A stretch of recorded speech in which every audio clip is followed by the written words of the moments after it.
Hello guys, അപ്പോൾ ഇന്ന് കിച്ചണിൽ കുറച്ച് പണികളും കാര്യങ്ങളൊക്കെ ഉണ്ടായിരുന്നേ. അതുകൊണ്ട് പണിക്കാരൊക്കെ ഉണ്ടായിരുന്നു. അപ്പോൾ അതിന് ഉച്ചയായപ്പോഴാണ് കേട്ടോ മീൻ കറി വെക്കാമെന്ന് വിചാരിച്ചു. രാവിലെ തന്നെ എല്ലാം പ്രിപ്പയർ ചെയ്ത് വെച്ചതാണ്. പക്ഷേ പണിക്കാർ വന്നതുകൊണ്ട് കുറച്ച് വൈകി പോയി കേട്ടോ. അപ്പോൾ മീനൊക്കെ നന്നായിട്ട് തേച്ച് കഴുകി വൃത്തിയാക്കി വെച്ചു. അതിനകത്തേക്ക് മസാല റെഡിയാക്കി മഞ്ഞൾപ്പൊടി, മുളക് പൊടി, ഉപ്പ്, അതുപോലെ തന്നെ മല്ലിപ്പൊടിയും കൂടി ചേർത്ത് നന്നായിട്ട് ഇളക്കി കൂട്ടി മസാലയിലിട്ട് മീനും കൂടി ചേർത്തു കേട്ടോ.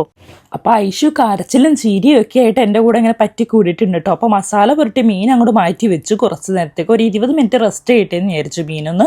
അതിനുശേഷം അടുപ്പത്തോട്ട് ഞാൻ ചട്ടി വെച്ചിട്ടോ. അതിനകത്ത് കുറച്ച് വെളിച്ചെണ്ണ ഒഴിച്ചു കൊടുത്തേ. ഉലുവയും അതുപോലെ തന്നെ കറിവേപ്പിലയും കൂടി ചേർത്തു ഇളക്കി കൊടുത്തു. അതിനകത്തേക്ക് ഇഞ്ചിയും വെളുത്തുള്ളി അരിഞ്ഞ് വെച്ചും കൂടി ചേർത്ത് നന്നായിട്ട് ഇളക്കി കൊടുക്കണേ. ഇനി നന്നായിട്ട് അതൊന്ന് മൂത്തതിന് ശേഷം പച്ചമുളകും അതുപോലെ ചെറിയ ഉള്ളിയും കൂടി അരിഞ്ഞത് അങ്ങോട്ട് ചേർത്ത് നന്നായിട്ട് ഇളക്കി യോജിപ്പിച്ച് കൊടുക്കുക. ഐഷു സൈഡിലിരുന്ന് കഥകളിയൊക്കെ കളിക്കുന്നുണ്ട്. ഞാൻ പിന്നെ അങ്ങ് വല്ലാണ്ട് ശ്രദ്ധിക്കുന്നൊന്നുമില്ല, ചാച്ചനും കൂടി ഉണ്ടായിരുന്നു അതുകൊണ്ട്.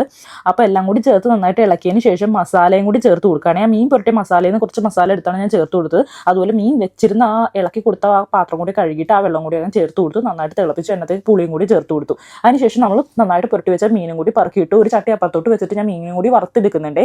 നല്ല മീനായിരുന്നു, കുറച്ചെടുത്ത് ഞാൻ വറുത്തു. വെളിച്ചെണ്ണ തന്നെ വറുത്തെടുക്കുവാണെങ്കിൽ നല്ലൊരു ടേസ്റ്റാണേ. ഐഷു ഇവിടെ നിന്ന് തന്നെ വിളിച്ചുകൊണ്ടിരിക്കുവാണേ.